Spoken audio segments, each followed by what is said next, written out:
પાટણ નગરપાલિકામાં બીયુ પરમિશનને લઈ ચાલી રહેલા વિવાદમાં નવો વળાંક આવ્યો છે। કોંગ્રેસ ચીફ ઓફિસર પર મીડિયાને ગેરમાર્ગે દોરવાનો આક્ષેપ કર્યો છે, જ્યારે ચીફ ઓફિસરે આર્કિટેક્ટની ભૂલ ગણાવી વધારાની મંજૂરી રદ કરી હોવાનું જણાવ્યું છે। આ વિવાદમાં તંત્ર દ્વારા સંબંધિત આર્કિટેક્ટનું લાયસન્સ પણ રદ કરવામાં આવ્યું છે।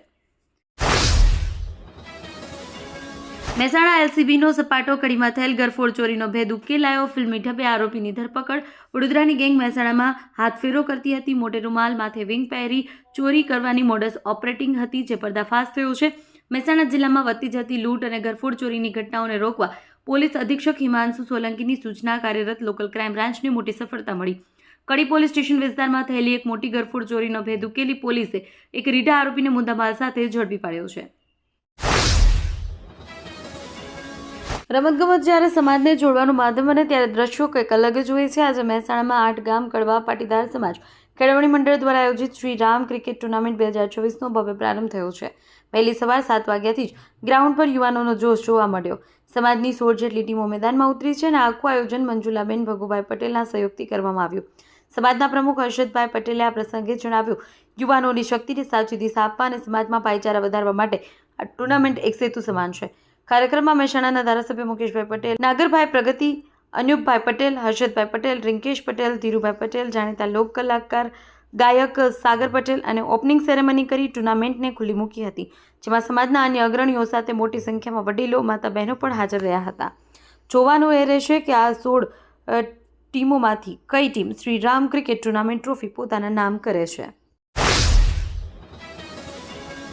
કેશવ વસ્તીમાં અત્યારે ભક્તિ અને ઉત્સાહનો માહોલ જોવા મળી રહ્યો છે। આગામી સમયમાં યોજાનાર ભવ્ય હિન્દુ સંમેલનમાં આયોજનના ભાગરૂપે અત્યારે સમગ્ર વિસ્તારમાં કેસરી રંગે રંગાઈ ગયું છે। કેશવ વસ્તીમાં 56 સોસાયટીમાં ધર્મધ્વજનું વિતરણ સંપન્ન। મહાશિવરાત્રિના પાવન પર્વને યોજાશે હિન્દુ મહાસંમેલન। કેશવ વસ્તીના આગામી હિન્દુ સંમેલનમાં આયોજનને વેગ આપવા માટે આજે આ વિસ્તારની કુલ 56 સોસાયટીમાં ધર્મધ્વજ વિતરણ કાર્યક્રમ યોજાયો। આ કાર્યક્રમમાં નીલકંઠ સોસાયટી, નીલકંઠ મહાદેવ મંદિરમાં જુદી જુદી સોસાયટીમાંથી હિન્દુ ભક્તો વાદ્ય ગાતે ભજન કીર્તન ગરબાની રમઝટ સાથે ઉમટી પડ્યા અને શ્રદ્ધાપૂર્વક ધર્મધ્વજ ગ્રહણ કરી। મહેસાણાના કેશવ વસ્તીમાં કેસરીયો માહોલ। 56 સોસાયટીમાં ધર્મધ્વજાનું વિતરણ। મહાશિવરાત્રિ પશુપતિનાથ મહાદેવને અર્પણ થશે। મહેસાણાના કેશવ વસ્તી વિસ્તારમાં આગામી મહાશિવરાત્રિના પર્વને લઈ ભક્તિ અને ઉત્સાહનો અનોખો સંગમ જોવા મળી રહ્યો છે।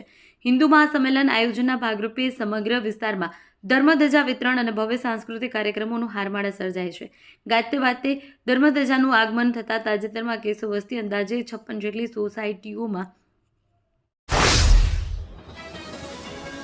રાજકોટમાંથી 4 દિવસ પહેલા થયેલી 125 કિલો ચાંદીની ચોરીનો ભેદ ઉકેલાયો છે। અમદાવાદ ક્રાઇમ બ્રાન્ચે મહેસાણાથી એક શખ્સને 40 કિલો ચાંદી સાથે ઝડપી પાડ્યો છે। ચોરીનો અન્ય મુદ્દામાલ અને આરોપી સાથે હોય ક્રાઇમ બ્રાન્ચની એક ટીમ સુરત વડોદરા તરફ તપાસ હાથ ધરી છે।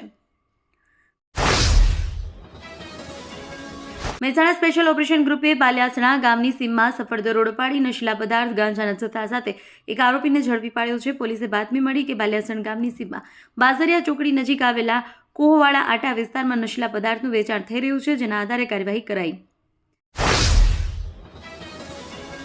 શિવરાત્રિના પાવન પર્વને લઈ પ્રજાપિતા બ્રહ્માકુમારી ઈશ્વરીય વિશ્વવિદ્યાલય વડનગર દ્વારા 90મી શિવ જયંતિ અને જીવન પર્વ મહોત્સવનું આયોજન કરવામાં આવ્યું। આ અવસરે કૈલાશબેન પટેલના જીવન પર્વની પણ ઉજવણી કરવામાં આવી। કાર્યક્રમમાં ડેપો મેનેજર અંકિત મોદી, બ્રહ્માકુમારી પાઠશાળાના સભ્યો, બ્રહ્માકુમારી ભાઈઓ બહેનો, સ્વર્ગીય ઈશ્વરભાઈ લાલ પટેલના પરિવારજનો, આમંત્રિત મહેમાનો મોટી સંખ્યામાં ઉપસ્થિત રહ્યા। વિજાપુર રણાસર રોડ પર આવેલા આનંદપુરા ગામે શ્રી રામચંદ્ર ભગવાન અને આનંદેશ્વર મહાદેવ મંદિરનો સુવર્ણ જયંતિ મહોત્સવ સંપન્ન થયો। 2 દિવસીય મહોત્સવ દરમિયાન વિવિધ ધાર્મિક કાર્યક્રમો, સામાજિક કાર્યક્રમો યોજાયા। ઊંઝા તાલુકા દશનામ ગોસ્વામી મંડળ દ્વારા આજે 3જો સમૂહ લગ્નોત્સવ યોજાયો। ઊંઝાની અંશી પટેલ પ્રાથમિક શાળા એડોર ચોકડી ખાતે આયોજિત સમારોહમાં 11 નવદંપતિ પ્રભુતામાં પગલાં પાડ્યા। આ પ્રસંગે સમાજના દાતાઓ દ્વારા નવદંપતિઓને ભેટ સુગાતો અર્પણ કરવામાં આવી। લગ્નોત્સવ દરમિયાન આશીર્વચન સન્માન કાર્યક્રમ પણ યોજાયો, જેમાં યુગલોને શુભકામનાઓ પાઠવવામાં આવી। દાહોદ તાલુકા કતવારા ગામે ભ્રષ્ટાચારના આરોપ સાથે રસ્તાનું કામ બંધ કરાવતા ગ્રામજનો કાતવારા આગવાડા તેમજ કુંદનપુર રોડના નવીન આરસીસી રોડનું કામ કોન્ટ્રાક્ટર દ્વારા કરવામાં આવી રહ્યું છે। જોકે કોન્ટ્રાક્ટર દ્વારા બિલકુલ હલકી ગુણવત્તાનું મટીરીયલ વાપરી રસ્તાનું કામ કરવામાં આવી હોવાના આક્ષેપ સાથે ગ્રામજનોએ નવીન માર્ગનું કામ બંધ કરાવ્યું। કોન્ટ્રાક્ટર દ્વારા જૂના ડામર કામનું માર્ગ પર ખોદકામ કર્યા વગર આરસીસી રોડનું કામ શરૂ કરતા ગ્રામજનો રોષે ભરાયા. જૂના માર્ગમાં ખોદકામ વગર નવીન બાંધકામનું કામ કરવામાં આવતા વરસાદમાં દુકાનો ઘરોમાં પાણી ભરાઈ જશે તેવો ગ્રામજનોનો આક્ષેપ છે. શહેરમાં ગતરોજ મોડી રાત્રે નુરાની ચોક પ્રાંગણમાં ઇસ્લામ ધર્મના બે મહાન ધર્મગુરુ હજરત સૈયદ મૌલા અલી મુશ્કિલ કુશા રદિયલ્લાહુ અન્હુ સાથે હજરત સૈયદ બદીઉદ્દીન જિંદા શાહ મદારુલ આલમીનના જશ્નની ભવ્ય ઉજવણી કરવામાં આવી, જેમાં બંને ધર્મગુરુઓના જશ્ન નિમિત્તે અલમદાર કમિટી દ્વારા આયોજિત નાત્યા પ્રોગ્રામનું આયોજન કરવામાં આવ્યું, જેમાં ગુજરાત ડીસાના વક્તા ખાનકા એકાદરિયા અસગરિયાના સજ્જાદા નશીન પીરજાદા સૈયદ મોહમ્મદ અલી કાદરી સાહેબ અહેલ બેત તેમજ મદારુલ આલમીનની શાનમાં બહેતરીન અંદાજમાં વર્ણન કરી મજલિસમાં ઉપસ્થિત લોકોનો જુસ્સો વધાર્યો. મુસ્લિમ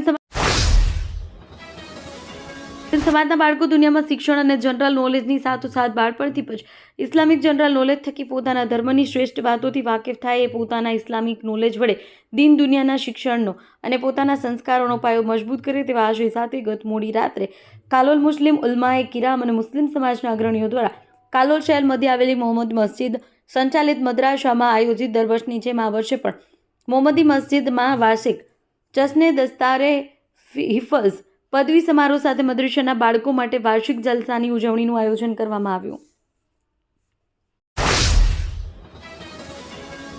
બાલેજ ઓવરબ્રિજની ધીમી કામગીરીથી ટ્રાફિકની મુશ્કેલી યથાવત, ગામ લોકો રોષ ડાયવર્ઝન બેકાર સાબિત, જીઆરડી પોઈન્ટ પર નિષ્ક્રિય તંત્ર સામે સવાલ ઉઠ્યા.